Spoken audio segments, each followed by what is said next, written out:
안녕하세요. 사랑하는 대학 청년부 여러분. 오늘은 12월 13일 주일입니다. 오늘 함께 묵상하실 하나님의 말씀은 계시록 17장입니다. 눈에 보이는 것이 전부가 아닌 것을 우리 믿는 사람들은 너무나 잘 알고 있습니다.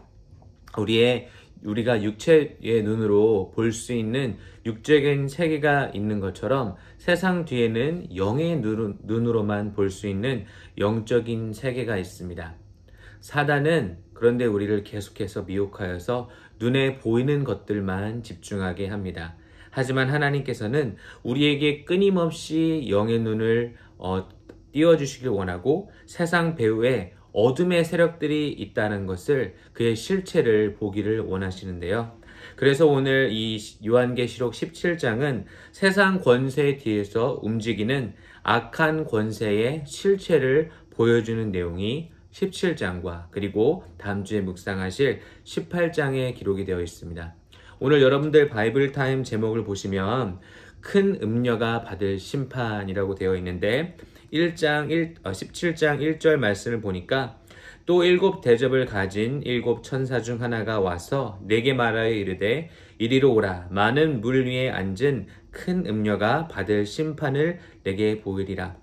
제 7 대접 심판을 했던 그 중에 한 천사가 와서 이제 사도 요한에게 큰 음녀가 받을 심판을 보여주겠다라고 얘기합니다.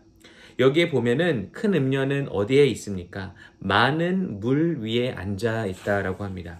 그 많은 물은 무엇일까요? 15절 여러분 한번 보시면 계시록 17장 15절 보면 또 천사가 내게 말하되 내가 본 바 음녀가 앉아있는 1절에서 말하는 앉아있는 물은 백성과 무리와 열국과 방언들이라 라고 이렇게 기록을 하고 있습니다.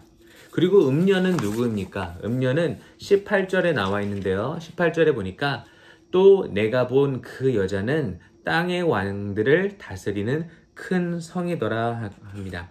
그래서 많은 물 위에 큰 음녀가 앉았다라는 것은 이 바벨론이 세상 사람들 위에 앉아서 그들을 지배하고 있다라는 것입니다. 그 요한은 그냥 음녀라고 얘기하지 않고 큰 음녀라고 했는데 그 세력이 거대하다는 것이에요. 그런데 이 천사는 그 음녀가 받을 심판을 사도 요한에게 보여주겠다라고 말하고 있습니다. 사람의 눈에 보기에는 그 음녀가 가진 권세와 위력이 대단해도 하나님의 눈에는 심판의 대상일 뿐입니다. 그리고 이 결론을 미리 말해주는 것은 비록 세상이 아무리 강해 보이고 그 마지막 때의 모습들이 우리의 눈에 비춰질 때 두려운 모습이라도 우리가 그 결론을 미리 알고 있으면 두려워할 필요가 없기 때문에 천사는 사도 요한에게 그 큰 음녀가 받은 심판을 알려주겠다라고 하는 것이죠. 2절을 한번 보겠습니다.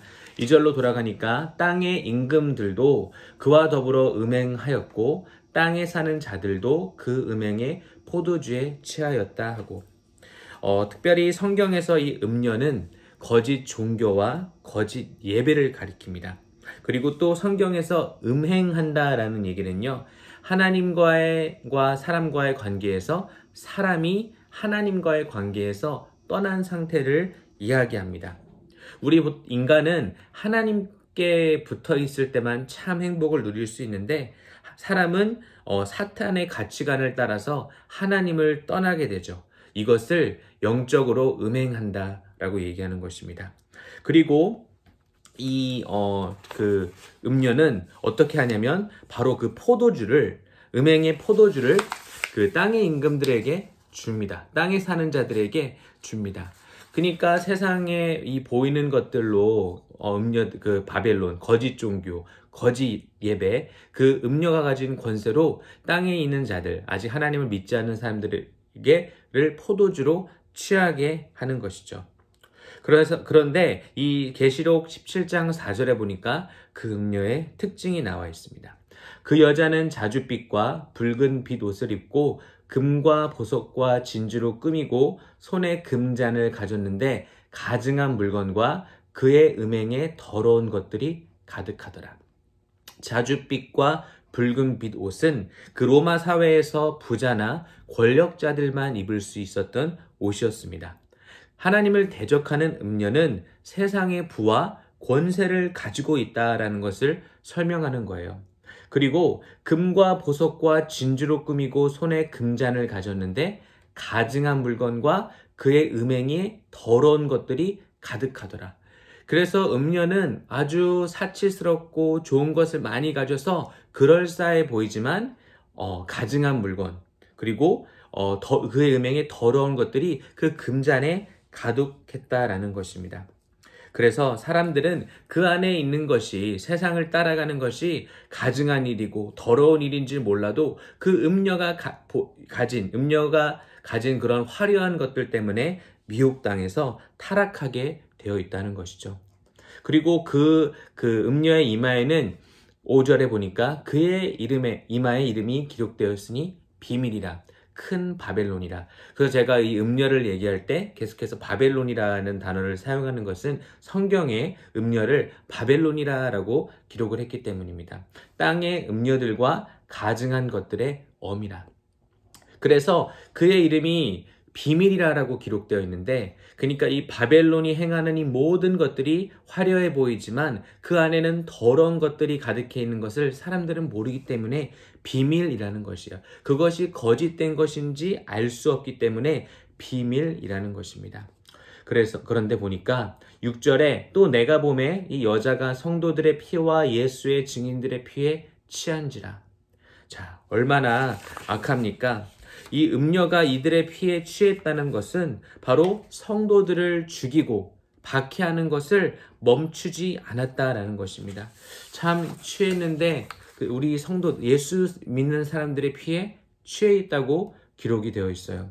그래서 사도 요한은 6절 후반절에 보니까 너무나 크게 놀랍니다. 내가 그 여자를 보고 놀랍게 여기고 크게 놀랍게 여기니. 그 죄가 너무나 추악한 것을 보았기 때문에 사도 요한은 놀랬던 것이죠. 그래서 우리가 이 땅을 살아갈 때 정말 환경이 너무나 좋아 보이고 세상이 너무나 좋아 보이지만 그 배후에 일하는 그 영적 세계를 볼 때 우리는 놀라지 않을 수가 없는 것입니다. 그 음료의 모습이 얼마나 화려하고 또 우리 눈으로 보기에 좋아 보입니까? 그런데 그 음료는 우리 성도들의 피를 마시고 취해 있는 상태라고 합니다. 사도 요한이 놀라자 7절에 천사가 왜 놀라냐고 이야기를 하죠. 왜 놀랍게 여기느냐? 내가 여자와 그가 탄 7머리와 10뿔 가진 짐승의 비밀을 내게 이르리라. 그러면서 이제 그 짐승의 비밀을 알려준다고, 이 사탄의 실체를 알려준다고 천사가 얘기하죠. 그러면서 그 짐승에 대해서 이제 얘기합니다. 8절에 보니까 내가 본 짐승은 전에 있었다가 지금은 없으나 장차 무저갱으로부터 올라와 멸망으로 들어갈 자니. 자, 이 짐승은 전에 있었는데 지금은 없다.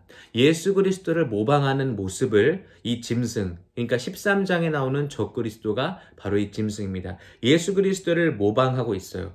그런데 그는 어떻게 됩니까? 장차 무저갱으로부터 올라와 멸망으로 들어갈 자니.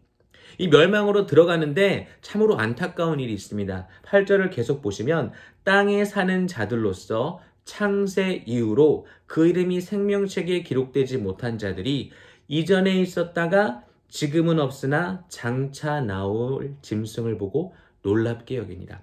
그러니까 구원받지 못한 자들은 그 거짓된 짐승을 보고 놀랍게 여긴다고 하는데 그게 두려워서 놀라는 게 아니라 이 짐승을 추종하는, 이 짐승을 따르는 사람이 된다라는 것입니다. 7절에 제가 스킵을 했는데 7머리와 10뿔은 바로 절대 권력을 얘기하죠. 그리고 9절에 보니까 지혜 있는 뜻이 여기 있으니, 그래서 영적인 눈을 들어보면 이것을 깨달을 수 있다라고 하는데 그것은 일곱 머리는 여자가 앉은 7산이요라고 기록을 합니다. 이 로마는요 7개의 언덕으로 이렇게 이루어진 그런 나라였습니다. 그래서 이때 이 계시록을 읽고 있던 사람들은 이 일곱 산을 로마라고 여겼어요. 그런데 10절에 보면 조금 헷갈립니다. 또 7왕이라 5은 망하였고 하나는 있고 다른 하나는 아직 이르지 아니하였으나 이르면 잠시 동안 머문다라고 되어 있습니다. 이것은요, 제가 좀 책을 보니까 이제 그 5은 망했다라고 기록하잖아요. 그래서 세계를 제패했던, 그러니까 사도 요한 이전에 세계를 제패했던 강대국들, 이집트, 아수르, 바벨론, 메데바사, 그리고 그리스. 이 5왕국은 망했죠. 그리고 이들은 존재했다 사라졌고, 요한계시록이 쓰여졌던 그 시대 가운데는 로마가 있습니다. 그래서 하나는, 5은 망했고 하나는 있고, 그게 로마죠. 그리고 다른 하나는 아직 이르지 아니하였으나 이르면 반드시 잠시 동안 머무르니라. 그러니까 아직 이르지 아니한 왕국은 아직 역사 속에 등장하지 않은 상태입니다. 이 왕국은 마지막 시대, 그러니까 짐승이 지배하는 세상 권세를 통틀어 얘기하는 건데요. 반드시 잠시 동안 머문다라고 되어 있는데 이것은 이 짐승의 권세가 결코 영원하지 않음을 이야기합니다. 그래서 잠시 동안 머무르리라. 그리고 11절은 조금 해석하기가 어려운 구절이에요. 전에 있었다가 지금 없어진 짐승은 8째 왕이니 7 중에 속한 자라. 그가 멸망으로 들어가리라. 그래서 이는 마지막 7째 그 강대국 속에서 나와서 전 세계의 권세를 손에 쥐고 주님이 재림하실 때까지 악한 권세를 휘두를 마지막 세상 권력을 이야기한다고 합니다. 그러면서 12절에 내가 보던 10뿔은, 이제 아까 전 7머리를 얘기했는데 10뿔을 얘기하죠. 10뿔은 10왕이니 아직 나라를 얻지 못하였으나 다만 짐승과 더불어 임금처럼 한동안 권세를 받으리라. 자, 짐승은 7머리와 10뿔을 갖고 있었습니다. 제가 절대 권력을 얘기한다고 얘기했죠. 그래서 이 뿔은 짐승, 그러니까 적그리스도의 동료이자 행동대장입니다. 그래서 장차 짐승에게 복종하게 될 세상 모든 나라의 정치 세력들이라고 해요. 그들이 한동안 권세를 받으리라라는 말은 이들 역시 아까 그 7왕처럼 잠시 동안 권세를 휘두를 수 있는 그 시간이 있게 된다는 것입니다. 우리가 핍박은 당하지만 그들이 받은 권세는 잠시 동안이라는 것을 기억하면 우리에게 큰 위로가 됩니다. 이 왕들은 어떻게 하냐면 이제 13절에 보니까 그들이 한 뜻을 가지고, 여기서 그들은 10뿔, 10왕이죠. 한 뜻을 가지고 자기의 능력과 권세를 짐승에게 주더라. 그러니까 이 악한 이 정치 세력, 이 10왕들은 바로 짐승에게 복종하고 해서 이제 그 권세가 커져서 세상 가운데 믿는 자들을 굉장히 힘들게 하는 것이죠. 그래서 14절에 보니까 그들이 어린 양과 더불어 싸우려니와 어린 양은 만주의 주시오 만왕의 왕이심으로 그들을 이길 터이요 또 그와 함께 있는 자들은 곧 부르심을 받고 택하심을 받은 진실한 자들도 이기리로다. 아멘. 그래서 7머리 그리고 10뿔, 이 절대 권력을 가지고 있는 사람들, 존재들이 한 뜻을 가지고 자기의 능력과 권세를 적그리스도, 짐승에게 주고 예수 그리스도의 군대와 싸우지만, 여러분 14절을 다시 보시면 어린 양과 더불어 싸우려니와 어린 양은 만주의 주시오, 아멘, 만왕의 왕이심으로, 아멘, 그들을 이길 것이다 라고 기록을 하고 있습니다. 그래서 아까 전에 제가 설명드렸던 15절에 그 음녀가 앉아있는 물은 백성과 무리와 열국과 방언들이요. 그러니까 음녀가 그 세상의 권세를 지배하고 있다라는 것이죠. 그런데 16절에 그 적그리스도와 그 10뿔, 10왕들과 그리고 음녀 간의 그 싸움이 일어납니다. 그 악과 악 사이에서 다툼이 일어나는 것이죠. 16절 내가 본 바 이 10뿔과 짐승은 음녀를 미워하여 망하게 하고 벌거벗게 하고 그의 살을 먹고 불로 아주 사르느니라. 적그리스도는요, 이 정치적인 그런 힘과 그 세상의 힘을 가지고, 그리고 거짓 종교, 음료, 거짓 예배, 그런 바벨론의 힘을 빌려서 자기들의 세력을 막 키운 다음에 이제 더 이상 그 거짓 종교, 음료가 필요 없을 때 음료를 버리게 되고 살을 먹고 불로 아주 사른다고 기록이 되어 있습니다. 그런데 이것 또한 여러분 하나님의 그 절대 주권 아래 있는 것을 기억해야 됩니다. 왜냐하면 17절을 보시면 이는 하나님이 자기 뜻대로 할 마음을 그들에게 주사 한 뜻을 이루게 하시고 그들의 나라를 그 짐승에게 주게 하시되 하나님의 말씀이 응하기까지 하심이라. 그리고 18절에 그 여자의 그 존재에 대해서 음녀는 바벨론 큰 성이라고 말씀드렸죠. 얘기하십니다. 그러니까 16절에 이루어지는 그 짐승과 열불과 음녀의 그 싸움에도 하나님께서 개입하셔서 하나님의 말씀이 응하는 그런 역사가 일어난다라는 것이죠. 그래서 이 17장은 이 어둠의 권세를 쥐고 있는 사단의 실체에 대해서 우리가 배웠는데, 여기에서 우리가 아까 읽었던 14장에 보면 승리하는 예수 그리스도의 군대의 특징이 있습니다. 우리 14절 말씀 우리 함께 한번 볼까요? 그들이 어린 양과 더불어 싸우려니와 어린 양은 만주의 주시오 만왕의 왕이심으로 그들을 이길 터이요. 자, 보면은 이제 예수님과 함께 승리하는 사람들이 나와 있습니다. 또 그와 함께 있는 자들, 그는 누굽니까? 예수 그리스도. 함께 있는 예수 그리스도와 함께 있으면 승리한다라는 것입니다. 그래서 요한복음 15장 5절에 뭐라고 기록되었습니까? 나는 포도나무요 너희는 가지라. 그가 내 안에 내가 그 안에 거하면 사람이 열매를 많이 맺나니 나를 떠나서는 너희가 아무것도 할 수 없습니다. 그래서 예수와 함께 있는 자들인데 예수와 함께 있는 자들의 특징이 있습니다. 첫 번째는요. 부르심을 받았다라는 것입니다. 우리가 예수님을 믿고 싶어서 믿은 것이 아니라 예수 그리스도께서 우리를 불러주셨기 때문에 우리가 바로 에클레시아, 바로 부르심을 받은 사람들의 모임, 교회를 이루어서 그 마지막에 그 악의 세력과 예수 그리스도와 함께 이길 수가 있는 것이죠. 두 번째는요, 택하심을 받은 사람들입니다.